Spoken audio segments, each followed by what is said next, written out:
Welcome back to Eastern Creek Raceway. It's time now for race 2 of the FX Pro Twins, Bears and Super Mono combined. Well, you know, David Butler is really starting to look the goods. He's doing double duty. He's got the backing of Gulf Western Oils. And in the pits with him here this weekend is the current Konica Light Supercar points leader, Dale Breed, who also drives under the Gulf Western Oils backing. We asked Breed, what did he think of the two-wheel action here today? Well, Konica Light Series leader Dale Breed, did you get to many motorbike events? Not many, just out here this weekend supporting the Gulf Western boys and just watching how they're going. But it's great to be part of bike racing, fast and exciting. But got to tell you, I think I prefer four wheels than two. I saw you sort of limbering up before. Don't suppose you take it out the track?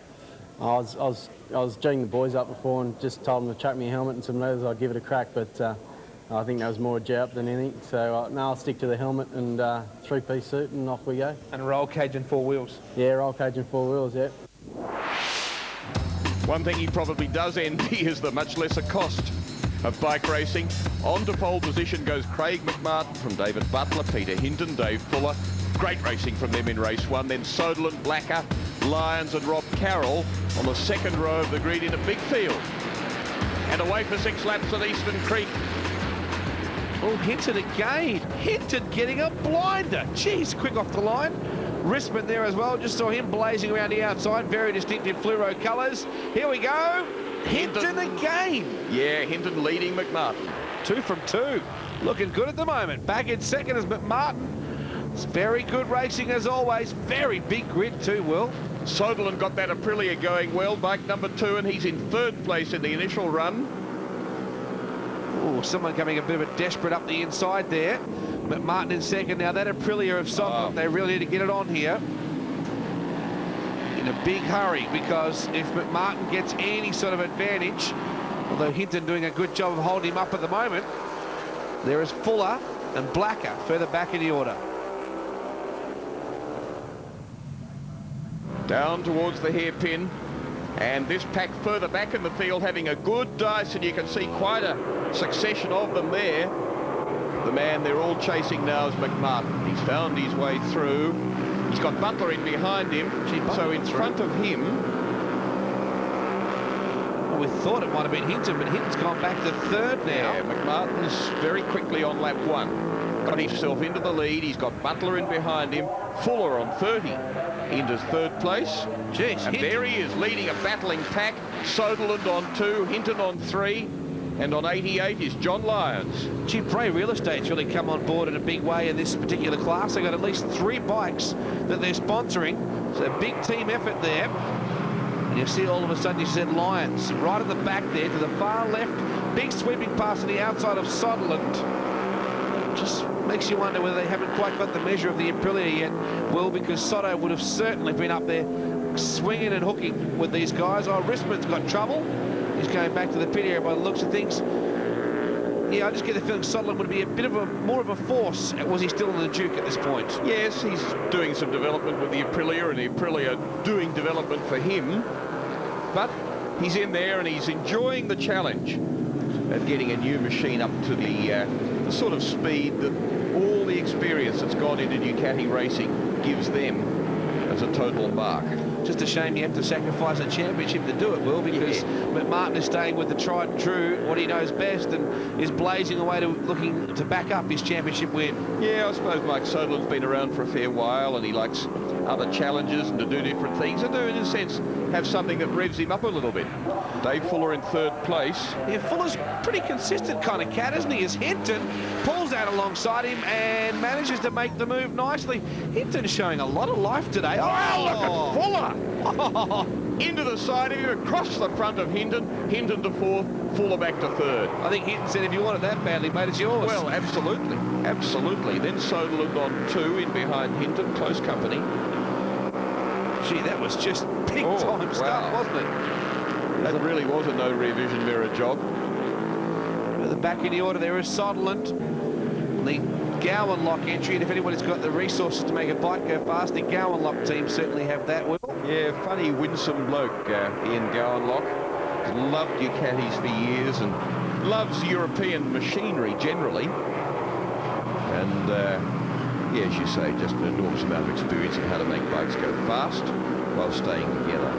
Butler not quite as close as he was in that previous event to Craig McMartin. He's got a lot of work to do if he's going to run him down. There's Fuller back in that third position at the moment. Butler just going out of our camera shot then. And now Soderlund. Hinton again. Oh, he got hung out to dry there. And Soto's getting the dander up, I think. I was just about to say Hinton sort of made a mental note about Fuller. Now he's got to make a note about Mike Soderlund too, because that was fairly hard stuff, and that's even harder. Morris Rissman in trouble, right under our camera position here. Moz, as he's obviously known, picking up the machine. So that wasn't Rissman earlier going into the pit area. That was the 12 bike, I think Jeff we saw Jones. earlier. Yes. And Rissman in more trouble than Jeff Jones earlier. Well said. Here Fuller fending off Soderlund this time. Hinton further back. He's in third. He's on 3, in 5th actually. And they're not too far ahead is Butler. If you take McMartin out of the equation, this is a great race for the lead. Yeah, absolutely. Now Butler going well, and everybody chasing a guy who's got a good piece of machinery and is using it very well, Craig McMartin. It's a very good class, this, the FX Pro Twins, Bears and Super Mono combined. As we said, a whole stack of red up the front. Yes, and to explain Bears, it basically means we don't like Japanese bikes. We love British, European, American racing, and really twin cylinders, 2 cylinders is enough. We don't like 4s. They like a bit more of a rumble than a rat-tat-tat in their racing. And there is the number 30 bike of Fuller, who just looks very sharp. He's been the last couple of rounds, he's been signalling he might even be a top 2 up there somewhere. There is Soderlund just ahead of Hinton. Pretty stuff. Soderlund looking great on the Aprilia. Hinton trying to get down the inside of him. Not close enough though. So the 1000cc Aprilia holding its place, running out wide, then coming in to this late apex on the run to the straight. You know, Will, is just the feeling you get from walking around the pit area in this particular class. A lot of them seem to be pretty friendly. They certainly want to beat each other on the track, but there's a lot of friendships. I think they share a common love of these motorcycles, and if you ride one, you're a good bloke.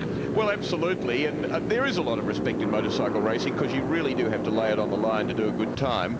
But I was just looking and laughing about Peter Hinton because he's been monstered by 2 people in this race, by Fuller and also by Mike Soderlund.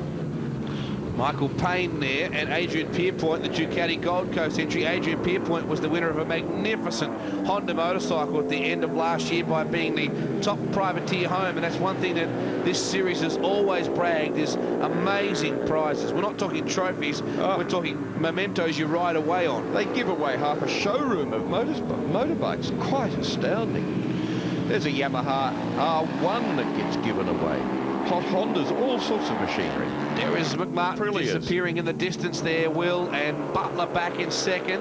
Fuller in third, back to Soderlund and Hinton.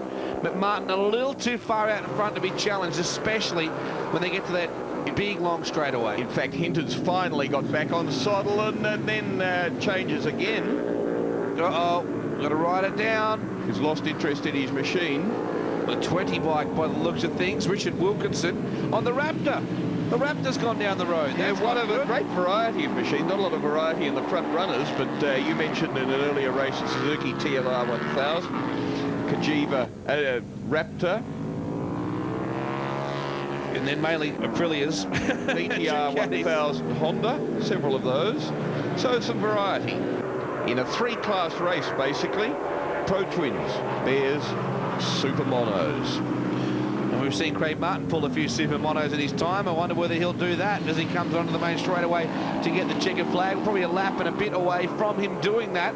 McMartin got a good lead now. Was challenged in race 1 by David Butler and was almost happy to be challenged, but not in this case. He was all over the machine, wasn't he? He was all elbows there, and then legs and knees got into it as well as he came down under brakes for the hairpin. He's now in the final corner. He's heading to the straight. He's got nobody in his slipstream, so he knows the checkered flag will be waved for him as he comes down the last few hundred metres after this 6-lapper for Pro Twins at Eastern Creek, and it is Craig McMartin leading the series, leading the race, gets the checkered flag ahead of a great battle for second place. David Butler it is. Wow. How'd you pick that? You get the box brownie out. On 93, just gets there. Ahead of Dave Fuller, Peter Hinton, Mike Soderlund, back into 5th place, and John Lyons, Rob Carroll. and Michael Beattie in 8th place for Honda. With some stiff opposition here. There's riding like there is a cheap station up for grabs. Certainly dragging the best out of me. I'd just like to say thanks very much to Terry O'Neill and Formula Extreme, all the officials. Thanks very much. Yeah, no, just having a fun day. Yeah, love riding the Ducati. I was like big thanks to Mal from the Bears Club, all the Bears Club that helped me out heaps. Braves Properties for just getting me out here this weekend. It's been really good. What's it like changing from bike to bike? You've been on a Ducati, you're on a Yamaha, then you're back on it and swapping around. So take a bit to get the head back together? Oh, it's not too bad, just because the Phaser's got a lot like motocross handlebars on it, so you can sit on it and remember you're on that. And a bit tired now, it's wearing me out, but yeah, no, it's good, not too bad. Just on the warm-up lap, I went to go around the guy and he was just weaving to warm his tyres up, and we just collided and like took my rear brake off and tore my foot off the pedal and like tore my boot to pieces. So I'm still trying to get some feeling back into my toes at the moment. So I tried to get a gap, and I didn't touch the rear brake for the whole race because it was just locked on when I got to the starting grid. I just sort of pulled it off and didn't touch it for the whole race. So it was pretty lucky, but you know, the Ducati Sydney 998S are just absolutely awesome. Made my job a lot easier, and the Pirelli tyres are working really well. But yeah, I just made sure I didn't put any pressure on my toes in that race, and I never touched the rear brake. So I just tried to get a bit of a gap and just rest my foot as much as I could, and once I seen a bit of a gap I just tried to hold it and not think about it, so we were pretty lucky then. Some good work done, and Craig McMartin with all but a 100-point lead over Peter Hinton, but Soderland's close to him, Dave Fuller. Good battles going on there. John Lyons got a bit of a margin over Rob Carroll, and David Butler improving all the time, but still only 7th in the championship, and Morris Rissman out of that race, as we saw, is 8th in the championship. Don't forget this weekend, up at Ipswich, we come up to Queensland to a new circuit, and the racing will be great. The super screens will